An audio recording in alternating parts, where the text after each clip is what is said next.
Околина на Тетовско фалише, 22 ноември 2023 година. 10 часот и 30 минути. Избувнува пожар во магазинот Евроком. За околу 2 часа медиумите се веќе на терен. Таму е директорот на Центарот за управување со кризи и докторот Центарот за јавно здравје од Тетово. На терен се и пожарникари. Во првата изјава, директорот на ЦУК Ангелов ја дава првата информација. Може, колеги? Да, може, лајсно. Ај само да. Може, значи еве тука дојдеме со Центарот за управување со кризи. Што уочивте, каква е состојбата?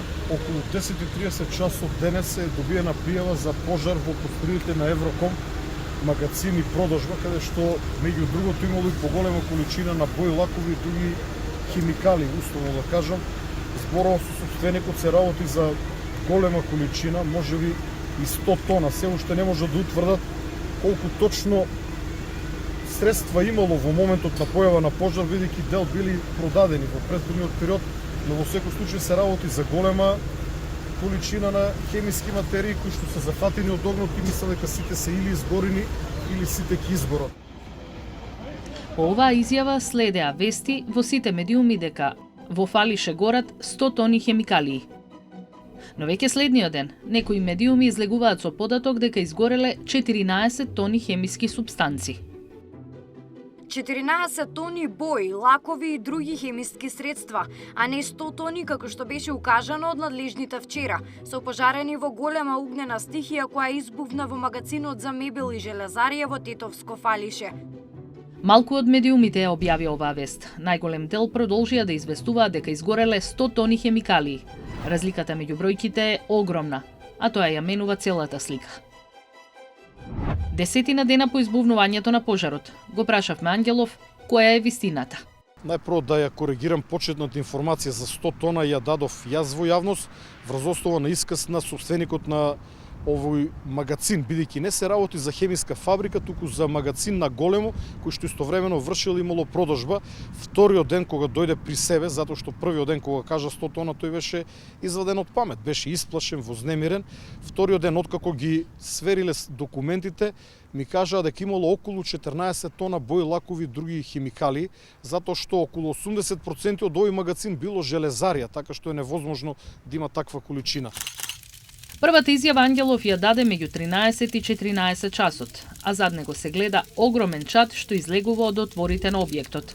Државниот автоматски мониторинг систем за квалитетот на амбиентниот воздух нема мерна станица во фалише, ниту пак има поставено мобилна станица во моментот кога гори. Најблиската е во Тетово и според официјалната статистика, во моментот кога се снима изјавата, за 3 параметри јаглерод моноксид, сулфур диоксид и азотни оксиди, вредностите се значително повисоки. Тоа значи дека на самото место се неколкукратно поголеми бројки од овие. По информацијата дека горат опасни хемикалии во магазинот, речиси сите лица кои се гледаат на снимките и фотографиите во тој момент не носат апсолутно никаква заштита. Медиумските екипи, директорот на ЦУК, цивили, па дури и пожарникари, според видео и фотоматеријалот се во директна опасност. Токсикологот Андон Чибишев алармира дека е прекрашен безбедносниот протокол. Многу од луѓето кои таму беа присутни беа без никаква заштитна опрема. Мислам, навистина сите тие таму се изложуваат на опасност да си го загрозат здравието, значи ако веќе одат таму и професионално мора да бидат присутни, требало некој да ги предупреди дека треба да се заштитат пред да одат во загаденото подрачје. Ангелов вели дека е свесен од и тоа било грешка, но вели секоја институција има свој протокол, а за да го следи протоколот на неговата, прво требало да поседуваат опрема. Јас бев на лице место без заштитна опрема. Во моментот кога ми го пријавија пожарот во Тетово, се наоѓав на езерото Козје, каде што имавме работа со ЦУК. Оттаму директно заминав за Тетово, но сакам да укажам дека оние маски кои што ги користеа дел од луѓето кои што беа на лице место, оние антиковид маски, медицински маски се козметички маски, од нив нема некое големо фајде. За вакво загадување како што имаше таму тој црни густ шат, потребни се сериозни заштитни маски за таа намена. Имате ли такви? Ние немаме, има Скопската бригада. За жал немаа ниту тетовските пожарникари кои што повеќе од 24 часа непрекинато беа на лице место. На 4 пожарникари и беше потребно амбулантски преглед првиот ден. Според Ангелов, потребната заштитна опрема ја има армијата, иако им е потребни и на многу други луѓе кои професионално мораат да се движат на вакви опасни места.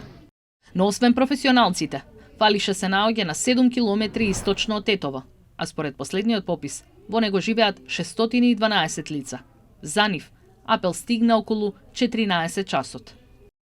Апелирам до сите жители кои што се на неколку километра од местото на пожарот да не ги отворат прозорите и непотребно да не се движат надвор се додека не добиеме детални информации. Сепак, медицинскиот токсиколог вели дека ова е лаички апел и оти ситуацијата бара поголема сериозност и акција околу населението. Тој дел околу фабриката на најмалку 1000 метра во пречник треба да се евакуира. Да ти, ако има луѓе, да се тргнат луѓето од таму, додека не се угаси пожарот и додека надлежните институции не го деконтаминираат подрачјето. Следниот ден, за настанот даваше изјава и министерката за животна средина Каја Шукова.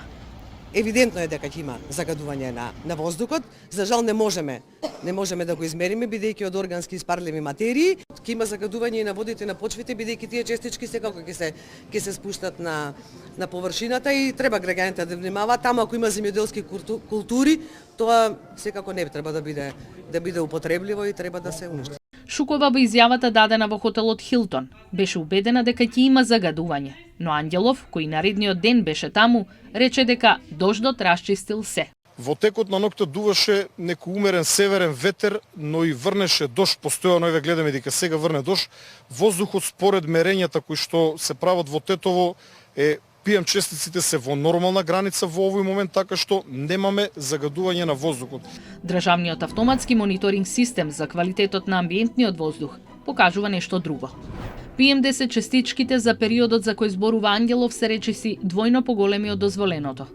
Сепак, Шукова најави дека ќе се направи анализа на воздухот, водата и почвата и оти Државниот инспекторат и Институтот за јавно здравје излегле на терен.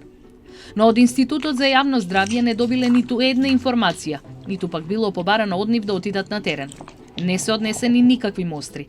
Стапивме во контакт и со директорот на Институтот за јавно здравје и со раководителите на одделенијата за здравствена екологија и за вода. Но оттаму беа зачудени што за прв пат биле изземени од комуникацијскиот институционален круг и сите информации за Фалише ги добивале од медиумите, што никогаш претходно не се случило. Резултати нема, а нема ни да има, оти никој не побарал да направат анализи. Во Министерството за животна средина креваат раменици и велат дека се ненадлежни и оти ЦУК требало да ги покани, оти тие биле први што отишле на терен. 10 дена по избувнувањето на пожарот, ниту институциите, ниту медиумите не зборуваат и не бараат одговори за пожарот во Фалише. По се изгледа, тој ќе остане само уште еден на листата пожари кои од 2017 година до сега во Тетово се 8. Пожари со многу галама додека гори и никаква разврска откако ќе се изгастат.